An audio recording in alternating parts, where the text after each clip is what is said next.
Hello दोस्तों, स्वागत है आपका उदित फार्मेसी ऑनलाइन लर्निंग प्लेटफॉर्म में।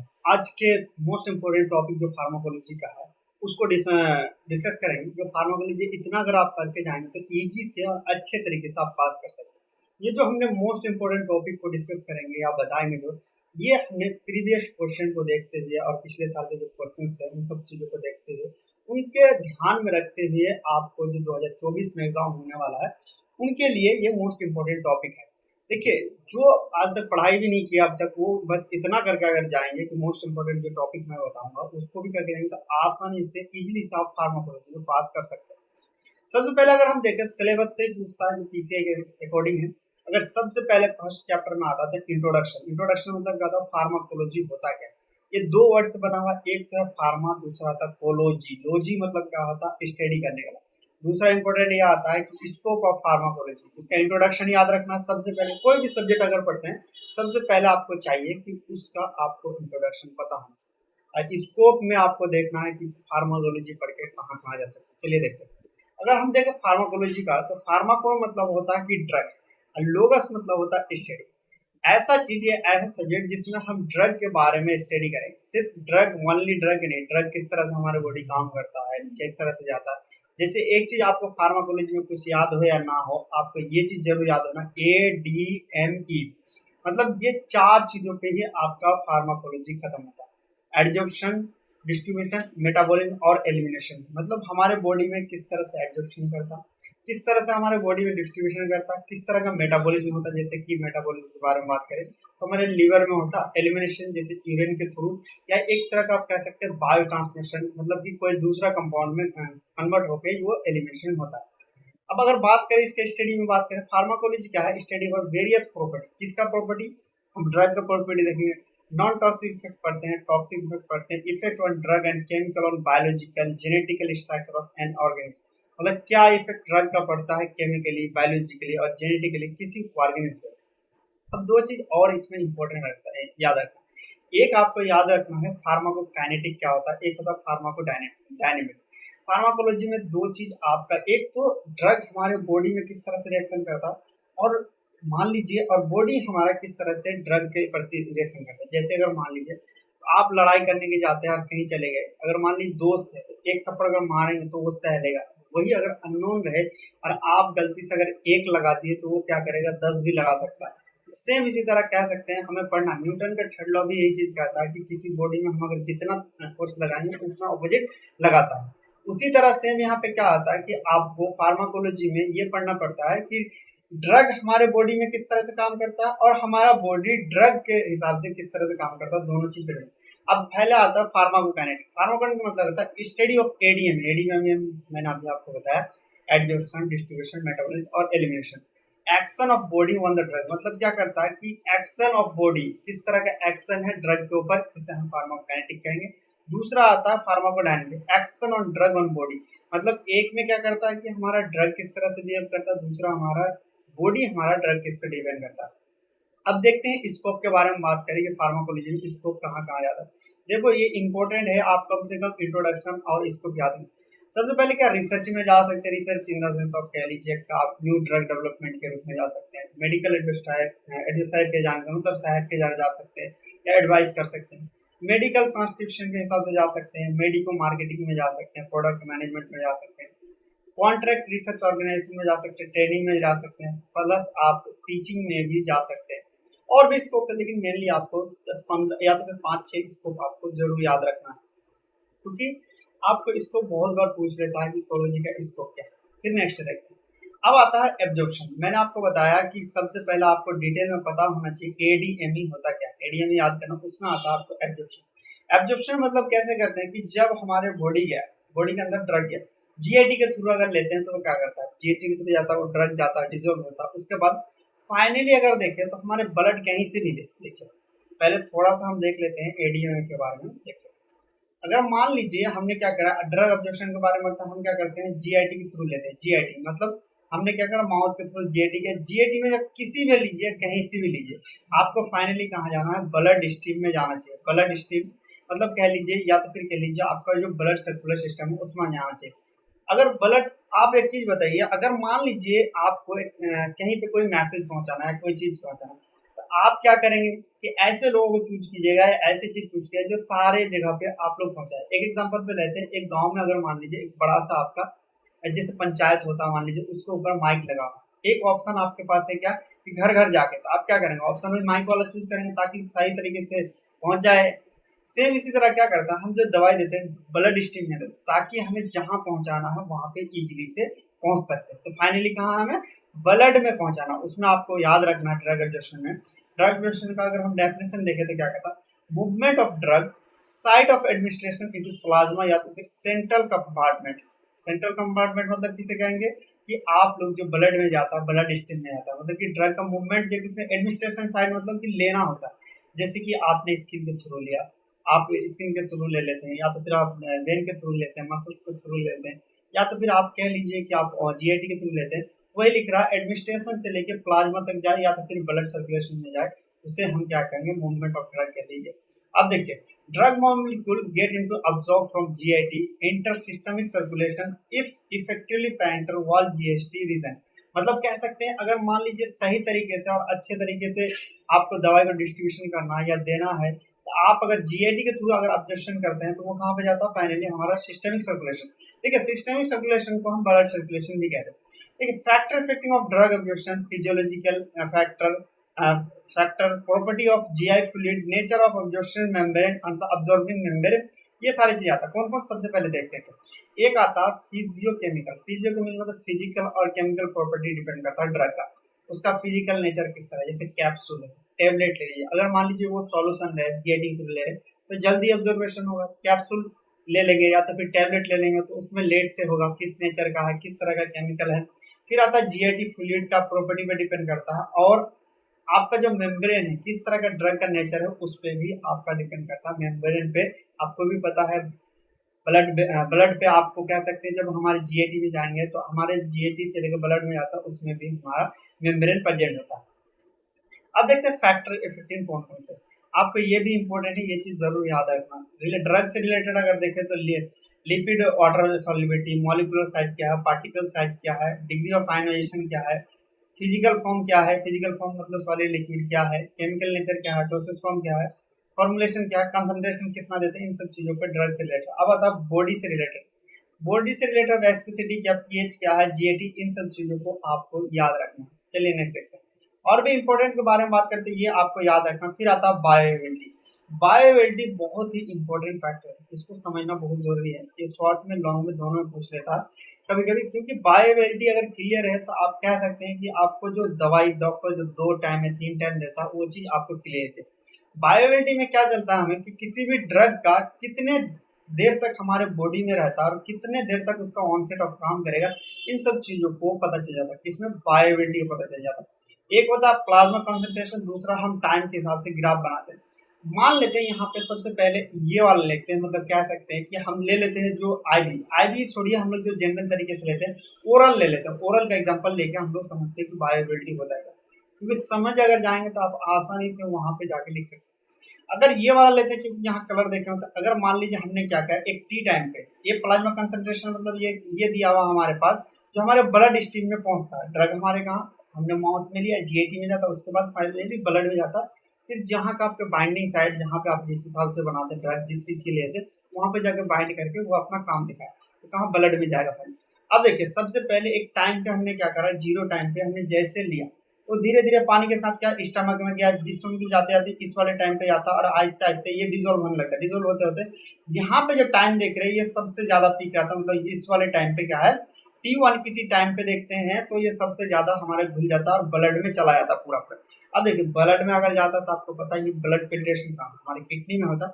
जैसे अगर मान लीजिए जाएगा तो आहिस्ते आहिस्ते क्या होगा, किडनी के द्वारा फिल्ट्रेशन होने लगेगा, ड्रग आहिस्ते आहिस्ते निकलने भी लगेगा, उसका पावर भी खत्म होने लगेगा। तो ये क्या करता है, बायोअवेलेबिलिटी क्या करता है, हमें बताता है कि किसी भी ड्रग कितने देर तक हमारे बॉडी में रहेगा और कितने देर से मतलब बाहर जाएगा, उससे ही हमें पता चलता है और उससे ही हम डिसाइड करते हैं कि ड्रग को दिन में 2 बार देना है या 3 बार देना है। जैसे एग्जाम्पल पे मान लीजिए, इसको थोड़ा सा डिटेल में जान लेते हैं।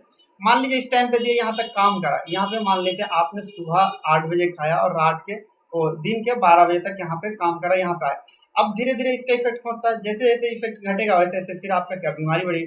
अगर मान लिया 12 बजे तो हम क्या करते हैं, अगर 12:30 बजे हम उसको दवाई दे दें तो फिर ये ऊपर चला जाएगा, फिर 12:30 से अगर मान लीजिए फिर हम 8 बजे देते हैं तो फिर क्या, फिर ये ऊपर चला जाएगा, मतलब हमारा ये ड्रग है बॉडी में मेंटेन करते रहेगा और बीमारी को दबाते रहेगा।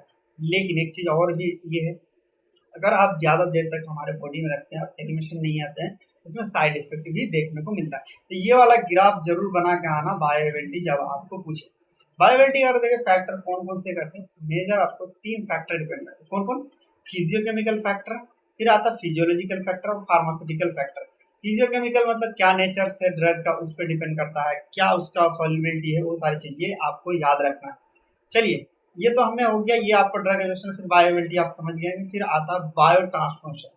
बायो ट्रांसफॉर्मेशन के बारे में बात करें तो अभी मैंने आपको बताया ADME, 4 चीज तो कोलॉजी में क्लियर ही होना चाहिए, क्योंकि ये 4 चीज पे ही कोलॉजी स्टार्ट होता है और खत्म हो जाता है।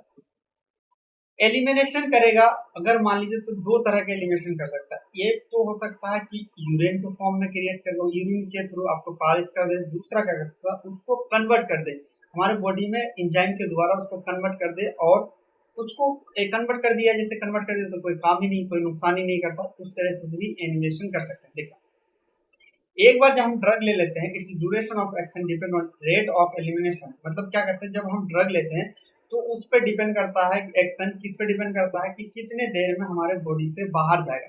Elimination is the major process from removing of drug from body.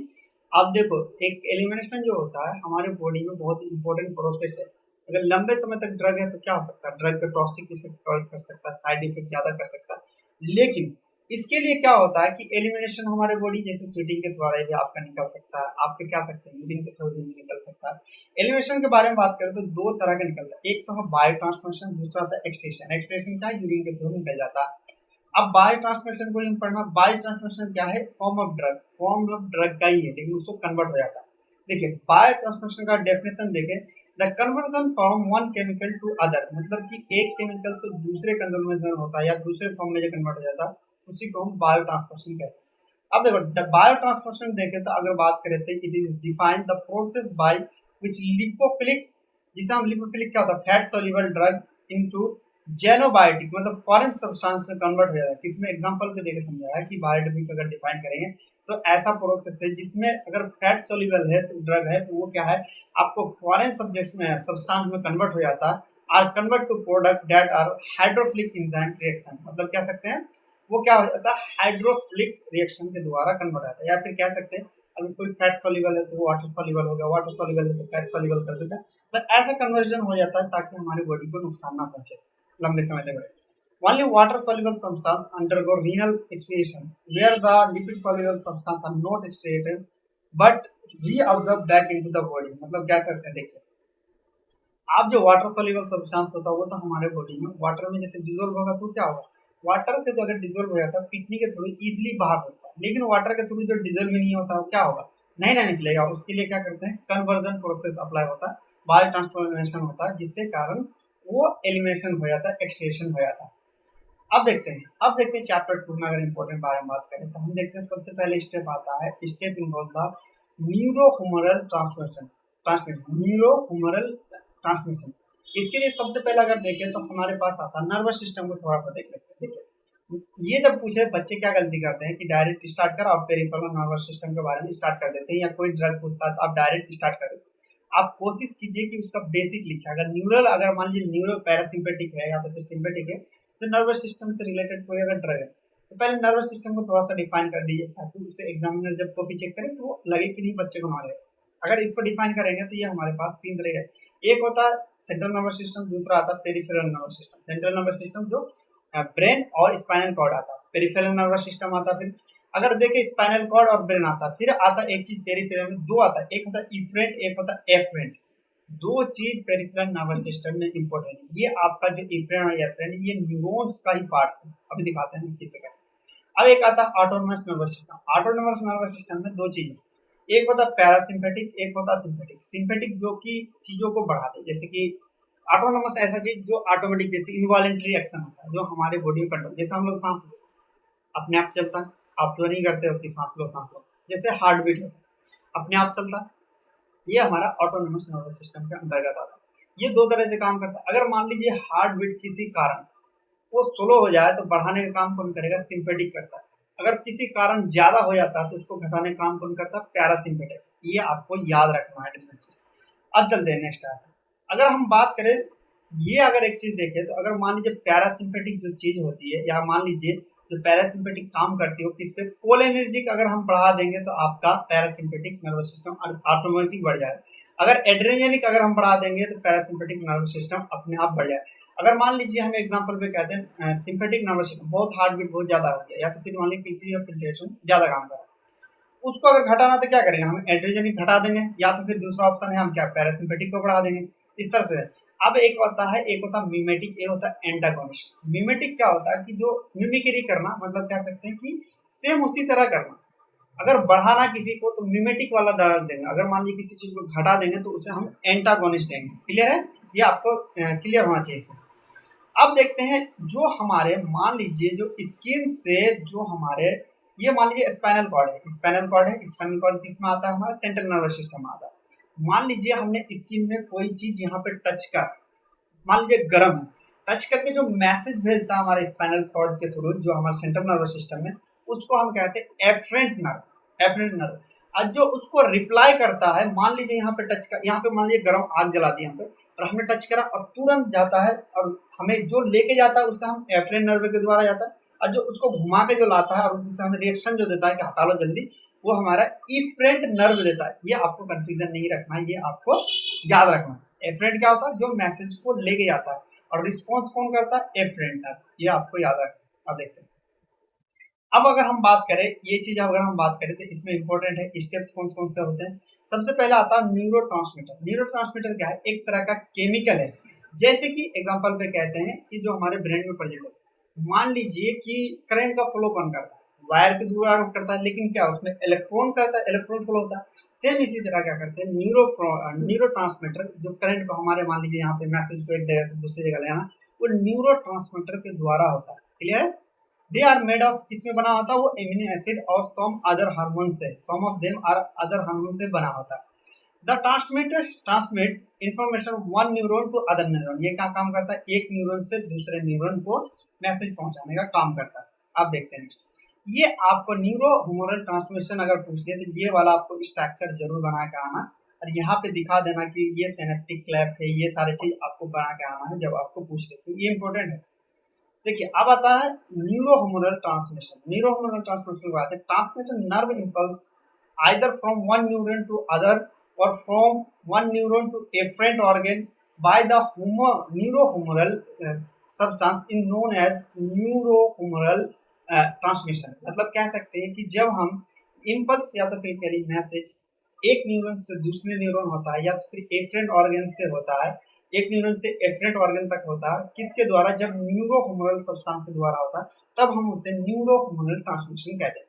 It is also referred the transmission of impulse through synapse and neuro effector junction by the release of chemical substance. ये क्या करता है? Also अगर हम बात करें तो ये क्या करता है? जो हमारे साइनेप्स है और न्यूरो इफेक्टर जो जंक्शन है उसमें केमिकल सब्सटेंस रिलीज करता है।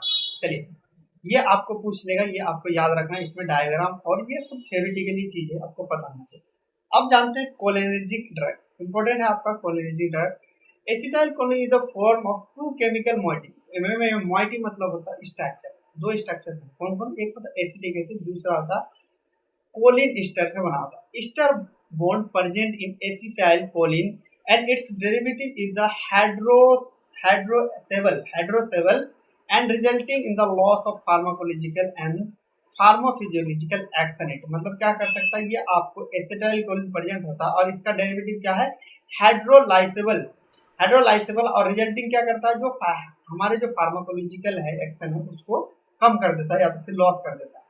अब आता है हमारा एड्रेनर्जिक ड्रग। इसको आपको एड्रेनर्जिक ड्रग को याद रखना है। एड्रेनर्जिक ड्रग के बारे में बात करें तो इसे हम एड्रेजेनिक एगोनिस्ट भी कहते हैं, सिम्पैथोमिमेटिक भी कहते हैं। देखो मेमेटिक अभी मैंने आपको बताया, उसके लिए यूज करते हैं जो बढ़ावा देता है, वो चीजों को बढ़ाए। यहाँ पे देखो अभी ये है एगोनिस्ट। एगोनिस्ट मतलब और बढ़ाएगा, एंटागोनिस्ट मतलब घटाएगा। ये चीज क्लियर है। ऐसा ड्रग जो कि आपको drug causing stimulation of adrenergic receptor in the synaptic nerve system. ये क्या करता है? आपको स्टिमुलेशन करता है किसका? एड्रेनर्जेनिक रिसेप्टर को। कहाँ पे आपको कहाँ पे करता है, ये सिनेप्टिक नर्व में करता है। ये क्या करता है, they act indirectly increase the concentration of catecholamine, catecholamine transmitter in the synapse. ये क्या करता है, कैथेकोलामाइन को क्या करता है, ये इंक्रीज कर देता है कंसंट्रेशन, जिसके कारण एड्रेनर्जिक ड्रग, मतलब जब हमारे सिंथेटिक सिस्टम सही तरीके से काम ना करे या फिर सोलो सोलो काम करने, तो ऐसे ड्रग देखे हम उसे इंक्रीज कर सकते हैं। अब इसके बारे में अगर हम देखें क्लासिफिकेशन में, तो क्लासिफिकेशन देखते हैं। एक है डायरेक्ट एक्टिंग, एक है इनडायरेक्ट एक्टिंग, एक होता है मिक्स। ये आपको याद रखना है। फिर नेक्स्ट देखते हैं, अगर मान लीजिए ये चीज और भी आपको डिटेल में और अच्छे तरीके से इस पे पढ़ना है, तो आप क्या कर सकते हैं, उदित फार्मेसी का ऐप को डाउनलोड कर सकते हैं। वहां पे आप जाके यहाँ पे पढ़ सकते हैं, स्टोर पे जाके इसको डिटेल में, और डेली लाइव क्लास आप ले सकते हैं। और अभी तक नहीं पढ़ा है तो आप वहाँ जाकर डाउनलोड कर सकते हैं। चलिए और देखते हैं। अब अगर हम देखें, अगर नेक्स्ट अगर देखें क्वेश्चन की neuromuscular developing agent. Neuromuscular developing agent क्या होता है कि इसको हम स्केलेटल मस्कुलर मसल्स रिलैक्टेंट भी कहते हैं। इसे क्या कहते हैं, स्केलेटल मसल रिलैक्टेंट भी कहते हैं। देखिए इंट्रोडक्शन अगर देखें, neuromuscular developing agent act peripherally at the neuromuscular junction in cerebrospinal axis to reduce the muscle tone. किस लिए करते हैं, ये मसल टोन्स को घटाने के लिए करते हैं। अगर हम बात करें, अगर और देखें कि central acting muscles reactant are mainly used for relief pain relief, muscle spasm and spastic neurological disorder, जैसे कि हम स्पैटिक न्यूरोलॉजिकल करते हैं, डायजेपम यूज करते हैं। मतलब कह सकते हैं हम इसलिए यूज करते हैं जब हमारे मसल में स्पाज्म हो जाए या जब उसमें पेन रिलीफ करने के लिए ये सारी चीज हम यूज करते हैं। अब इसका क्लासिफिकेशन देखें तो ये हमारे दो तरह का आता है, एक होता है पेरिफेरल एक्टिंग, एक होता है सेंट्रल एक्टिंग। ये आपको क्लासिफिकेशन भी याद रखना है साथ में। नेक्स्ट देखते हैं। अब हम अगर देखते हैं तो नेसेट्स जो होते हैं, मान लीजिए नेसेट्स बहुत बार पूछ लेता है, ये चीज आपको याद रखना है। और यहाँ पे थोड़ा सा ये है, आपको एनेस्थेटिक भी याद रखना। लोकल एनेस्थेटिक क्या है, एनेस्थेटिक दो तरह का होता है, एक जनरल और एक लोकल। नेसेट्स देखते हैं, अगर नेसेट्स के बारे में देखें तो ये क्या होता है, non steroidal anti inflammatory drug होता है। और membrane of therapeutic class of drug which reduce, किस लिए यूज करते हैं, पेन रिड्यूस करने के लिए करते हैं, इन्फ्लामेशन घटाने करते हैं, और फीवर को कम करने के लिए करते हैं, और ब्लड क्लॉट्स जो होता है उसको हटाने के लिए भी हम इसे करते हैं। एग्जाम्पल पे देखें, एस्पिरिन आता है, आइबुप्रोफिन आता है, ये सारी चीज आपको याद रखना है। इंडोमेथासिन आता है और डाइक्लोफिन, ये नेसेट्स के कैटेगरी में ही आता है। अब देखते हैं नेक्स्ट, अगर देखें तो हमारे पास ये इंपॉर्टेंट था, आई के लिए जो यूज करते हैं। इसमें कोशिश करना, अगर मान लीजिए आपको डायग्राम आ जाता है, आई का डायग्राम इसमें पूछता नहीं, अगर बता दोगे और बना दोगे ये ज्यादा बेटर होता है कि आई का डायग्राम बनाने के लिए सीखना। अब इसमें देखना, drug use in glaucoma. Glaucoma में किस तरह का ड्रग यूज करते हैं या होता क्या है। देखिए ग्लूकोमा के बारे में बात करें, ये एक तरह का ऑकुलर डिजीज है in which the intraocular pressure is increase. ये क्या होता है, इंट्राऑकुलर जो होता है उसमें प्रेशर इंक्रीज होता है, जिसके कारण क्या होता है, जो ऑप्टिक नर्व है उसमें लॉस हो जाता है। उसमें ऑप्टिक नर्व के द्वारा ही, ऑप्टिक नर्व के द्वारा ही हम लोग देख पाते हैं और ट्रांसमिशन हो पाता है। और वो क्या करता है, उसमें आपको डैमेज होता है, जिसके कारण सही तरीके से आपको ट्रांसमिशन या इंफॉर्मेशन हमारे माइंड में पहुंचता नहीं है, जिससे हमें देखने में दिक्कत हो जाता है। ग्लूकोमा एक तरह कह सकते हैं न्यूरो डिजेनरेटिव कंडीशन है, जो कि आपको आई और उससे रिलेटेड आपको इफेक्ट करता है। अब अगर बात करते हैं, ये दो तरह के होते हैं, इसका यूज करते हैं। एक होता है एंगल ग्लूकोमा, दूसरा होता है नैरो एंगल ग्लूकोमा। एक होता है ओपन, दूसरा आपको नैरो ग्लूकोमा। ये आपको याद रखना है। नेक्स्ट अगर आप देखें, इसमें आता है, सबसे पहले आता है जनरल एनेस्थेटिक। आपको याद रखना चाहिए, जनरल एनेस्थेटिक आए तब भी आप नर्वस सिस्टम को डिफाइन करते हैं, ये भी आपका नर्वस सिस्टम पे ही काम करता है। देखिए अगर हम बात करें कि एंटी एंजाइटी ड्रग होता क्या, ये भी इम्पोर्टेंट है। जो हम एंजाइटी को डिसऑर्डर हो जाए उसको कम करने के लिए हम यूज करते हैं, या उससे घटाने के लिए जब यूज करते हैं, उसको रोकने के लिए यूज करते हैं, उसे हम एंटी एंजाइटी ड्रग कहते हैं। जैसे यहाँ पे क्लासिफिकेशन देखें, बेंजोडाइजेपिन है, एजा एजापेरोन्स है, आपको दूसरा सेडेटिव यूज करते हैं, तीसरा हम बीटा ब्लॉकर्स, चौथा हम इस तरह क्लासिफिकेशन भी आपको याद रखना है। एजापेरोन्स भी आपको ये सारी चीज याद रखना है। चलिए अब देखते हैं हम नेक्स्ट, अगर देखें तो यहाँ पे आता है एंटी डिप्रेशन। देखिए डिप्रेशन का पेशेंट हर तरह का मिलता है, ऐसा ड्रग जो कि आपको मेजर डिप्रेशन में चला गया उसको डिसऑर्डर रोकने के लिए, एंजाइटी डिसऑर्डर या तो फिर क्रोनिक या तो फिर एडिक्शन किसी चीज का हो जाए उसको रोकने के लिए जो हम यूज करते हैं उसे हम एंटी डिप्रेशन कहते हैं। इसका क्लासिफिकेशन आपको याद रखना है, SSRI के बारे में बात रहा है, ये सिटालोपैराम है, आपको ये याद रखना है, सेरोटोनिन रिसेप्टर है, ये सारी चीज आपको क्लासिफिकेशन इसमें याद रखना है।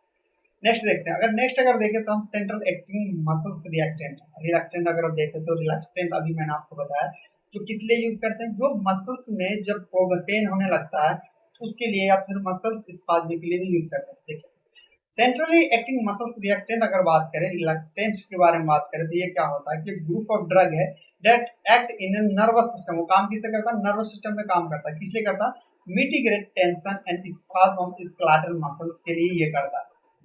अब इसका क्लासिफिकेशन आपको याद नहीं रखना, इतना ही। अब आता फिर drug acting blood and blood forming agent, जैसे कि अगर देखें हिमेटेनिक्स आता है। हिमेटेनिक्स उसके लिए यूज करते हैं जब हमारे बॉडी में आयरन की कमी हो जाए या ब्लड की कमी हो जाए तब हम यूज करते हैं। हिमेटेनिक्स ऐसा एजेंट जो कि ब्लड की क्वालिटी घट जाए उसको इंक्रीज करने के लिए या हीमोग्लोबिन को इंक्रीज करने के लिए लेवल बढ़ाने के लिए यूज करते हैं। किस कंडीशन में, ज्यादा एनीमिया के कंडीशन में हम इसका यूज करते हैं। जैसे एग्जांपल में आयरन, फॉलिक एसिड आता है, विटामिन B12, ये सारी चीज हम लोग यूज करते हैं। अब आता है एंटी प्लेटलेट ड्रग। कभी कभी क्या होता है कि देखिए प्लेटलेट्स जो होता है हमारे, मतलब कि प्लेटलेट्स कभी कभी ज्यादा होना भी दिक्कत है। जब प्लेटलेट्स ज्यादा हो जाता है तो हमारे जो ब्लड सर्कुलेशन में जाके वो कॉन्स्ट्रैक्ट कर देता है या ब्लॉकेज का काम कर देता है, जिसके कारण हम स्ट्राइक हो सकते हैं या ऑब्स्ट्रक्शन, उसे बाधा बाधा कॉज करने लगता है। उसको रोकने के लिए हम लोग यूज करते हैं जो प्लेटलेट्स को हटा देता है या उसको रोकता है, उसके लिए हम क्या कहते हैं, एंटी प्लेटलेट्स ड्रग कहते हैं। अब फिर आता है हमारे पास ब्रोंकोडायलेटर। ये सारी चीज आता है किसके लिए, हमारे लंग्स के लिए यूज होता है। ठीक है, ब्रोंकोडायलेटर क्या होता है कि जब अस्थमा के केस में ले लीजिए या तो फिर कोई कारणवश क्या होता है कि खांसी बहुत आता है या म्यूकस उसमें जमा हो जाता है, उसको ब्रोंकोडायलेटर देके उसको हम डायलेट करने के लिए यूज करते हैं। ठीक है, bronchodilator are type of medication that make the breathing easier. ये क्या करता, सांस लेने में आसानी करता है। They do this by relaxing the muscles in the lungs and widening the airway. Airway क्या है, ब्रोंकी के द्वारा आता है। ये क्या करता है, ब्रॉड कर देता है, वाइडिंग मतलब अगर सिकुचा है तो उसको फैलाने के काम कर देता है। There is often used to treat the long-term condition where the airway may become narrow and inflamed। मतलब इसके लिए यूज करते हैं अगर लंबे समय तक अगर वो नैरो हो जाए या तो फिर वो फूल जाए, उसके लिए भी हम इसका यूज करते हैं ताकि वो फैला दे। अब इसका क्लासिफिकेशन अगर देखें तो यहाँ पे आता है एक होता है सिम्पैथोमिमेटिक जिसे हम बीटा एगोनिस्ट कहते हैं, फिर आता है जेंथेक्सिन डेरिवेटिव आता है, फिर एंटीकोलिनर्जिक एजेंट आता है। ये आपको याद रखना है। चलिए नेक्स्ट देखते हैं। अब अगर हम देखें तो म्यूकोलाइटिक एजेंट, म्यूकोलाइटिक एजेंट के बारे में। Mucolytic drug belongs the class of mucoactive agent. ये क्या है, किस तरह के एक्टिव आता है, म्यूकोएक्टिव एजेंट आता है। This drug used to break up and thin mucus make it easier to clear airway by coughing it। मतलब क्या कर सकते हैं कि इसका क्लियर करने के लिए हम इसका यूज करते हैं, किसके द्वारा, कफ के द्वारा हम उसे बाहर कर देते हैं म्यूकस के द्वारा, म्यूकस एजेंट यूज करने के बाद। देखिए अब आता फिर नेक्स्ट अगर देखें तो anti ulcer drug. Anti ulcer drug ये जीआईटी की तरफ आता है। जब हमारा एसिड प्रोडक्शन लेवल ज्यादा बढ़ जाता है, हमारे एसिड का सिक्रेशन ज्यादा कर देता है तो उसमें अल्सर क्रिएशन होने लगता है, उसी को रोकने के लिए हम इस तरह का ड्रग देते हैं। अब देखें अल्सर क्या है, अल्सर सोर और lesion that develop in the mucosal membrane and the extending below the epithelium of stomach and duodenum।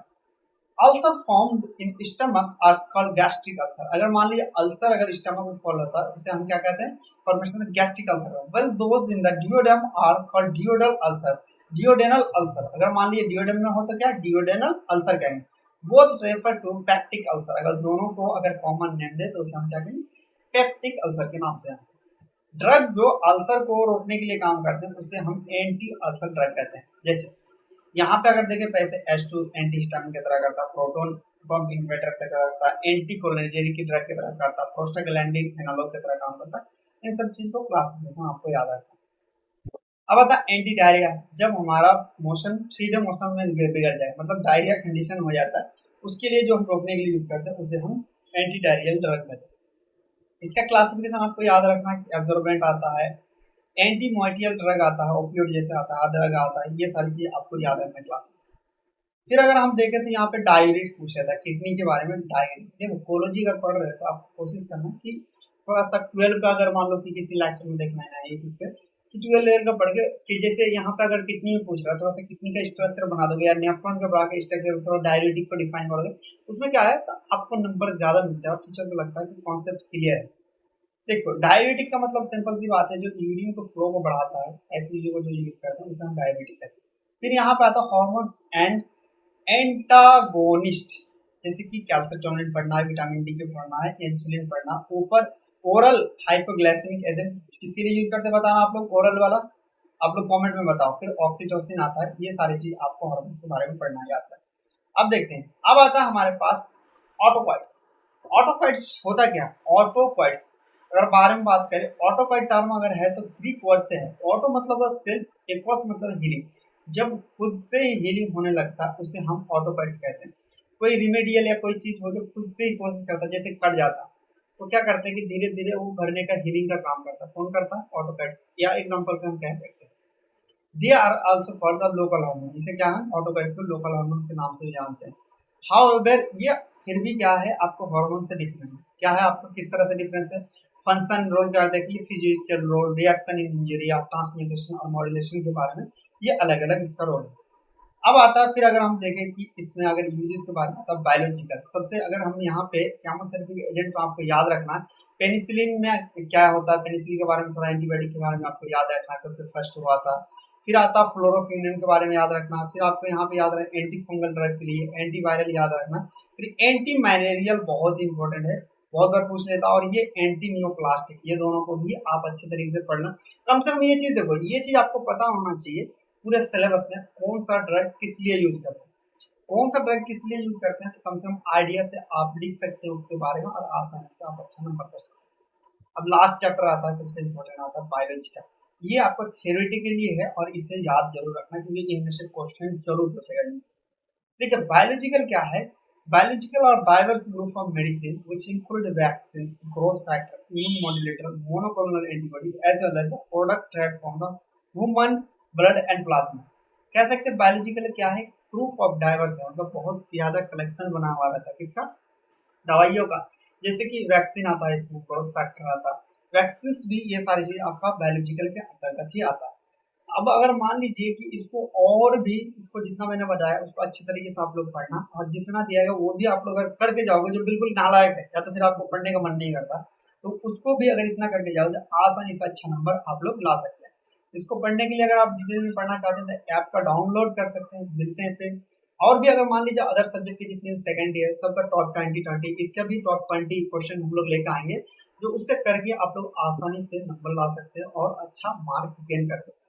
मिलते हैं नेक्स्ट लेक्चर में, तब तक के लिए बाय बाय, टेक केयर।